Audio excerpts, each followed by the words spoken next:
আল্লাহ রসুল বলছেন যে ইরফল ইলম ইয়ানজুলুল জাহাল, বিদ্যা উঠে যাবে, মূর্খতা বেড়ে যাবে, মূর্খতা বর্ষণ হবে। তো 20 বছর আগে এই গ্রামে যত শিক্ষিত মানুষ ছিল আজকে তার চেয়ে কম না বেশি? বেশি। তাহলে আল্লাহ রসুল কি মিথ্যা কথা বলেছেন? তাহলে কিভাবে উত্তর হবে এর? তাহলে এর উত্তর কি? অবাক কথা নয়। আল্লাহ রসুল বললেন বিদ্যা উঠে যাবে, মূর্খতা বেড়ে যাবে, মূর্খতা বর্ষণ হবে। আমরা জানি যে বৃষ্টি বর্ষণ হয়, আল্লাহ নবী বলছেন যে মূর্খতা বর্ষণ হবে। তা আমরা দেখছি 20 বছর পূর্বে এই গ্রামে যত শিক্ষিত ছিল এখন তার চেয়ে বেশি। তাহলে কি আল্লাহ নবী মিথ্যা কথা বলেছেন? নাউজুবিল্লাহ মিন জালিক, মিথ্যা কথা তো বলেননি। তাহলে কিভাবে কি হলো? তো যাদের হাতে বড় মোবাইল আছে, ল্যাংটা মেয়ে নাচে, এদেরকে সরিয়ে দেন। দাড়ি চাঁচা আছে যাদের, তাদেরকে সরিয়ে দেন। প্যান্টটা টাকানো নিচে আছে যাদের, তাদেরকে সরিয়ে দেন। এদের বাপ মা যাদের, তাদেরকে সরিয়ে দেন।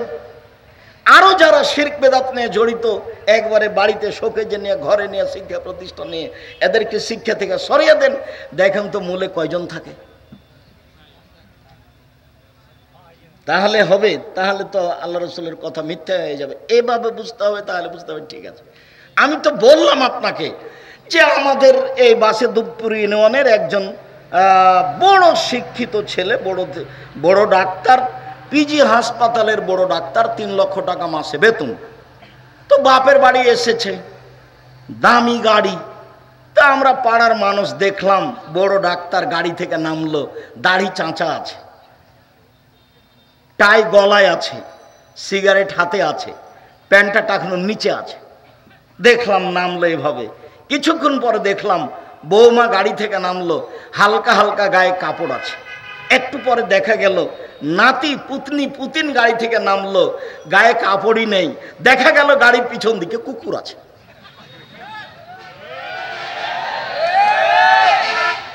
আর দেখা গেল যে ওই কোম্পানির ওষুধ লিখে, যে কোম্পানিটাকে টাকা দিয়েছে, পচা ওষুধ লিখে।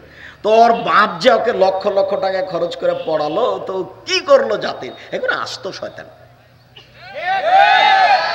জাতির ক্ষতি করেছে, জনগণের ক্ষতি করেছে, বাপের ক্ষতি করেছে, নিজের ক্ষতি করেছে, ছেলে মেয়ের ক্ষতি করেছে।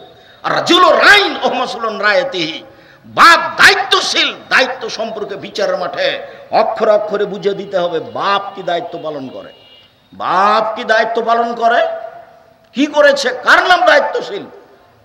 আল্লাহ রসুল বলছেন রাজুল সৈয়দ আল মারাতু সৈয়দা, স্বামী হচ্ছে কর্তা, স্ত্রী হচ্ছে কর্ত্রী। নিজের কাজ করে যে তাকে বলে কর্তা, নিজের কাজ করে যে তাকে বলে কর্মী, অপরের কাজ দেখে যে তাকে বলে কর্তা।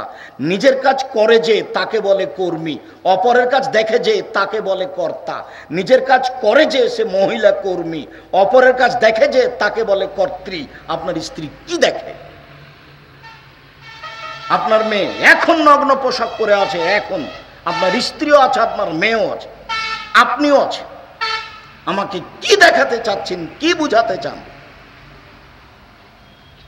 আমি আপনার গ্রামের মানুষ, আপনি আমাকে বুঝান, আপনি কি বুঝাতে চান? এই বিদ্যা দিয়ে কি হতে পারে জাতির?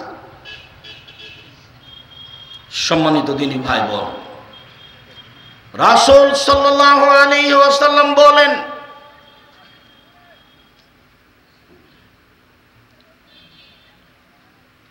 নারীদের ভালো গতি উল্লেখ করে পৃথিবীর মানুষ শুনে রেখো, আলা জারিয়াতাইনে, কেউ যদি 2 জন মেয়ের লালন পালন করে, শিক্ষা দেয় ভালো, বিবাহ শাদী দিয়ে দেয়, দেখাশোনা করে, বাপ হিসাবে দায়িত্ব পালন করে, তাহলে সেই ব্যক্তি আর আমি জান্নাতে থাকবো। এইভাবে আশারা বিসাবাবাল ওস্তা, তর্জনী আর মধ্যমায় 2টা আঙ্গুল ইশারা করে দেখালেন, জামা বাইনাহুমা, 2টাকে জমা করে দিলেন। পৃথিবীর মানুষ শুনে রেখো, কেউ যদি 2টা মেয়ের লালন পালন করে, তাহলে সেই বাপ আর আমি জান্নাতে একসাথে থাকব। 2টা ছেলে, 10টা ছেলে যদি শিক্ষা দেয়, লালন পালন করে, তাহলে এইভাবে ওই বাপ আর আল্লাহর নবী জান্নাতে থাকবে। এ কথা আল্লাহর নবী বলেননি। দুইটা মেয়ের কথা বলছেন। চলেন পাশে আর একটা বাক্য বলি।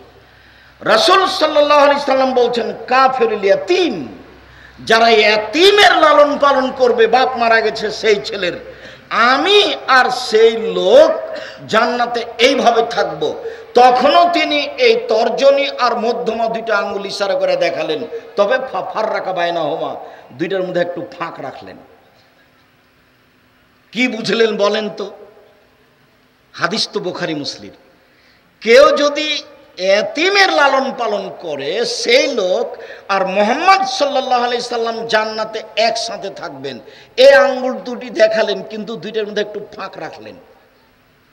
আর যখন মেয়ের লালন পালন করবেন তখন দেখালেন যে আমি আর সে লোক জান্নাতে এভাবে থাকবো, তখন জমা করে দিলেন। তার মানে মেয়ের লালন পালন ভালো কাজ এতিমের লালন পালনের চেয়ে। কথা বুঝাতে পারি? রাসূল সাল্লাল্লাহু আলাইহি সাল্লামের কাছে একটা লোক অভিযোগ করছে, এসে আল্লাহ রাসূল, আমার অন্তরটা খুব শক্ত, এই ফকির ভিক্ষা চাইলে খালি বলি মাফ করো, আমার অন্তরটা কাউকে কিছু দিতে চায় না, ফকির দেখলে আবার মেজাজ খারাপ হয়ে যায়। তা আল্লাহ রাসূল বলছেন দুটা কথা, ইমসা রাসাল ইয়াতীম ওয়া আতিমিল মাসাকিন এরিক্কু কালবুক, এতিমের মাথায় হাত বোলাও। ওই কথাটা হাদিসের কথা, যেটা আপনি মা চাচির মুখে শুনেছেন। এতিমের মাথায় হাত বোলাও, হাত রাখো, আর মিসকিন ফকিরকে খেতে দাও, তাহলে তোমার অন্তর নরম হয়ে যাবে, তখন তুমি সহজে ভিক্ষুককে খেতে দিতে পারবা। এতিমের লালন পালন অনেক বড় কাজ। তারপরে মেয়ের ব্যাপারে রাসূল সাল্লাল্লাহু আলাইহি ওয়াসাল্লাম এভাবে বলছে। আব্দুর রহমান আউফ রাদিয়াল্লাহু তাআলা আনহু বলেন, রাসূল সাল্লাল্লাহু আলাইহি ওয়াসাল্লাম বলেছেন, আল মারাতু ইযা সাল্লাত খামসাহা ওয়া সামাত শাহরাহা ওয়া হাসানাত ফারজাহা অতাত বালাহা ফালতাদখুল ফি আইয়ি বাবিন মিন আবওয়াবিল জান্নাহ শাত। কোন মহিলা যদি চারটা কাজ করতে পারে, এক, 5 ওয়াক্ত সালাত। মনে রাখবেন, জীবনে একটা জিনিসের সাথে কোনোদিন আপোষ করবেন না, সেটার নাম নামাজ, সালাত।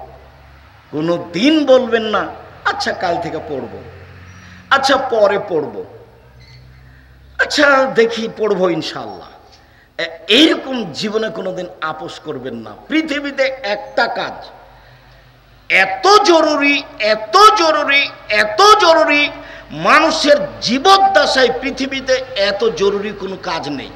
বলেন তো সেটা কি? সেটা সালাত। অজু করে পড়তে হয় সালাত, তো পানি নেই, ও তেমন করে পড়েন, মাটি নেই, এমনিতেই পড়েন। পশ্চিম দিকে কেবলার দিকে মুখ করে পড়তে হলে কেবলা বোঝা যায় না, এমনিতেই পড়েন।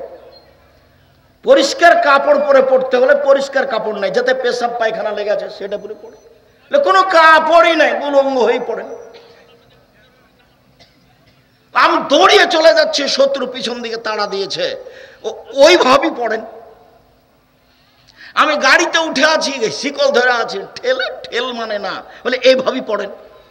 অবাক ইবাদত, এরকম ইবাদত দুনিয়াতে নেই। সিয়াম, রোজা, অসুস্থ আপনি এখন করবেন না, পরে করিয়ে, ঠিক আছে। হজ এবছর করিয়েন না, সামনে বার করেন, সমস্যা নেই। যাকাত আজকে হিসাবে ফরজ হয়ে গেছে, দুদিন পরে দেন, দুদিন আগে দিয়ে দেন, সমস্যা নেই। অবাক ইবাদত পৃথিবীতে সালাত, যার সাথে কোনো আপোষ নেই। উপস্থিত বৈঠকের দিনই মুসলিম ভাই বোন, মনে রাখবেন, 7 বছর বয়সের ছেলে মেয়েকে সালাত আদায় করতে বলতে হয়, 10 বছর বয়সে পিটিয়ে সালাত আদায় করার জন্য আদেশ করতে হয়, 15 বছর বয়সের ছেলে মেয়ে নামাজ পড়ে না, তখনও বাপ বেঁচে আছেন, এ কথাটা মিথ্যে। ও বাপ নয়, ওটা ওর সৎ বাপ, ওটা ওর চাচা, ওটা ওর সৎ বাপ, ওটা ওর চাচা, ও মিথ্যে বাপ, জাতিকে প্রতারণা দেওয়া বাপ, ও ধোকা দেওয়া বাপ। এখনই এ ছেলে যদি ভুল করে ব্যবসায় গোদাগাড়িতে যদি টাকা পয়সা হারিয়ে আসে তাহলে বারবার খেপে ওঠে, হ্যাঁ তুই এই করিস তো দাঁত ভেঙে এই তো বাইর করে দেবো, এই সেই কত কি বলছে। আর সলাত আদায় করে না, সে কিছুই বলে না, চুপচাপ মুখখান বন্ধ করে চলে যাচ্ছে এদিক ওদিক। কাপুরুষ অত সহজ? তাহাজ্জুদ পড়ে জান্নাত কিনতে চান? পরিবার অন্যায় করবে, সহজে জান্নাত চলে যেতে চাচ্ছেন? 15 বছর বয়সের ছেলে মেয়ে পড়ে না, এ বাপ বেঁচেছে কথা ঠিক নয়, ও বাপ নয়, ও বাপ এ কথাই ঠিক, ও ভালো বাপ নয়, ও তাহাজ্জুদ পড়ে জান্নাত যেতে পারবে না এ কথাই ঠিক। সম্মানিত দিনী ভাই বোন, বলছিলাম এক সল্লত খামসাহা, 5 ওয়াক্ত সলাত আদায় করলো, সমাদ সাহারাহা, রামাজান মাসের শ্যাম পালন করলো, আতাত বালাহা, স্বামীকে মেনে চলল, অহাসানাত ফারজাহা, জেনায় লিপ্ত হলো না। জান্নাতের সব দরজা খোলা, যে কোনো দরজা দিয়ে যেতে পারবে, যে কোনো দরজা দিয়ে।